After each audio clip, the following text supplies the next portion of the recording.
இந்த பீட்ரூட் வச்சு இன்னைக்கு பிரியாணி செய்ய போகிறோம். வாங்க எப்படின்னு பார்க்கலாம். அப்படியே மறக்காமல் ஒரு லைக் போட்டுருங்கப்பா.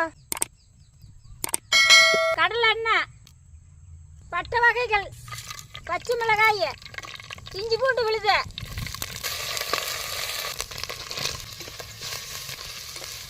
தக்காளி,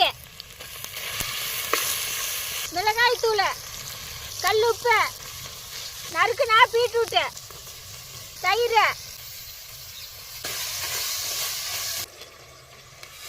பிரியாணி மசாலா, பாசுமதி அரிசி, கொத்தமல்லி தழை, புதினா தழை போட்டு தம் போட்டுக்கலாம்.